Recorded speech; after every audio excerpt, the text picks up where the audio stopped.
Nipah के पिछले video में हमने ये जाना था कि हालांकि नीपा भी कोविड 19 की तरह एक आरएनए वायरस बीमारी है, लेकिन ये उतनी तेजी से फैलती नहीं है। अब सवाल ये उठता है कि ऐसा होता क्यों है। अगर आपकी भी ये जानने में दिलचस्पी है तो इस वीडियो के एंड तक आप हमारे साथ जुड़े रहें। हाय, मेरा नाम अलंकार धारीवाल है। मैं एक आयुर्वेदिक न्यूट्रिशनिस्ट हूँ। आयुर्वेद और न्यूट्रिशन के सिद्धांतों से हम सभी की सेहत में 4 चांद नहीं 8 चांद लगाए जा सकते हैं। अब अगर हमारे समय में हम किसी भी एपिडेमिक या महामारी पर जब भी चर्चा करेंगे तो उसकी कोविड 19 के साथ कंपैरिजन या तुलना ना हो, ये संभव नहीं लगता। और नीपा के केस में तो नीपा की बहुत सारी सिमिलैरिटीज भी कोविड 19 के साथ हैं। तो आइए सबसे पहले हम इन्हीं सिमिलैरिटीज पर बात कर लेते हैं। तो इसमें जो सबसे पहली सिमिलैरिटी है वो है कि ये दोनों बीमारियां जो हैं बैट्स यानी चमगादड़ों से मनुष्यों में आई हैं। दूसरी जो सिमिलैरिटी बनती है, दोनों ही आरएनए वायरल बीमारियां हैं। तीसरी जो इनमें सिमिलैरिटी है वो है कि दोनों का ही कोई फिक्स ट्रीटमेंट आज तक नहीं है।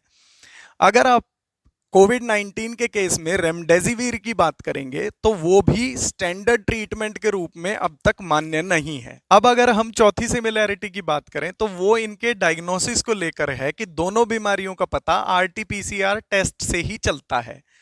और पांचवी सबसे इंपॉर्टेंट बात है कि दोनों से बचने का फॉर्मूला भी सेम ही है, breaking the chain of spreading infection. यानी कि बढ़ती हुई बीमारी की श्रृंखला को अगर हम तोड़ देते हैं तो दोनों से ही बचाव संभव है। अब जब हमने इतनी सारी सिमिलैरिटीज दोनों बीमारियों में समझ ली हैं तो अब हमारे लिए इंपॉर्टेंट ये हो जाता है कि हम दोनों के डिफरेंस को भी जान लें।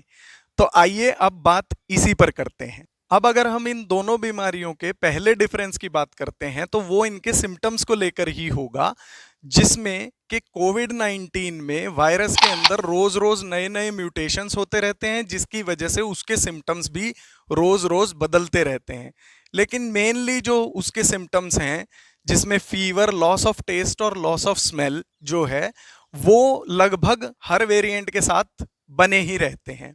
दूसरी तरफ नीपा वायरस के केस में देखा जाए तो इसके सिम्टम्स जो हैं कॉमन फ्लू जैसे सिम्टम्स, जिसमें खांसी, जुकाम, बुखार से लेकर गंभीर बीमारियों जैसे न्यूमोनाइटिस के जो है रेस्पिरेटरी डिस्ट्रेस तक, और वहीं दूसरी तरफ जो है एनकेफेलाइटिस जैसी गंभीर बीमारी के दौरे पड़ना और कोमा तक जा सकते हैं। तो अब अगर हम इन दोनों बीमारियों के दूसरे डिफरेंस की बात करें तो वो दोनों के मोड ऑफ स्प्रेड को लेकर होगा, जिसमें नीपा वायरस के केस में ये पशुओं के सिक्रीशंस जैसे उनकी लार, उनका खून, उनका मलमूत्र आदि के डायरेक्ट संपर्क में आने से ही हो सकता है।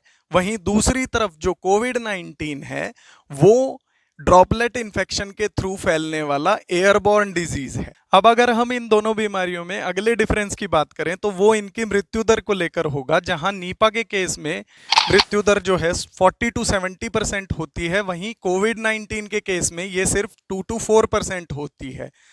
तो अगर देखा जाए तो नीपा जो है वो बहुत ही डेंजरस बीमारी है, लेकिन राहत की बात यह है कि वो फैलती बहुत कम है। और वहीं कोविड 19 के केस में ये जो है ये उतनी घातक तो नहीं है, लेकिन फैलती बहुत तेजी से है। तो अगर देखा जाए तो नीपा के केस में ये सिर्फ सब ट्रॉपिकल रीजन जैसे भारत, बांग्लादेश, मलेशिया और सिंगापुर में ही अब तक फैली है। और वहीं कोविड 19 का केस अगर देखा जाए तो ये जो है वर्ल्ड के 221 देशों में एक साथ फैली थी। तो इसी से आप इन दोनों में डिफरेंस का अंदाजा फैलाव के तौर पर लगा सकते हैं। हम जब भी नीपा वायरस की मृत्यु दर के बारे में सुनते हैं डर जाते हैं, घबरा जाते हैं, लेकिन जब हमें पता चलता है कि ये बीमारी फैलती बहुत कम है तो हमें राहत की सांस महसूस होती है। तो आइए अब हम ये जानने की कोशिश करते हैं कि आखिर इस बीमारी में ऐसा होता क्यों है। तो इसमें जो सबसे पहला पॉइंट है वो है कि नीपा जो बीमारी है वो पशुओं के सिक्रीशंस जैसे उनका सलाइवा, उनका ब्लड, उनका मलमूत्र आदि के डायरेक्ट संपर्क में आने से ही फैलती है। और ऐसे बहुत कम लोग होते हैं जो इन चीज़ों के संपर्क में आते हैं डायरेक्टली। तो इस वजह से ही इसका फैलाव बहुत ही रेस्ट्रिक्टेड हो जाता है। दूसरा जो कारण है वो है कि नीपा वायरस के केस में जब व्यक्ति बीमार होता है तो वो बहुत गंभीर रूप से भी बीमार हो सकता है, नहीं तो वो इतना बीमार तो हो ही जाता है कि वो और लोगों के संपर्क में ज़्यादा नहीं आता है। इसी वजह से बीमारी का फैलाव रिस्ट्रिक्टेड हो जाता है। वहीं अगर हम कोविड के केस में देखें तो कोविड में एसिम्प्टोमेटिक पेशेंट्स भी होते हैं जिन्हें खुद पता नहीं होता कि उन्हें कोविड है भी कि नहीं, और वो बहुत दूर दूर तक इस बीमारी को बहुत आसानी से फैला देते हैं। तो आज के वीडियो में नीपा पे दी गई ये जानकारी आपको कैसी लगी मुझे प्लीज़ कमेंट बॉक्स में बताएं। वीडियो अगर पसंद आया हो तो वीडियो को प्लीज़ लाइक करें, शेयर करें। आपने अपना कीमती समय हमें दिया, इसका तहे दिल से शुक्रिया। मैं मिलता हूं आपसे अगले किसी वीडियो में, तब तक के लिए स्वस्थस्य स्वास्थ्य रक्षणम।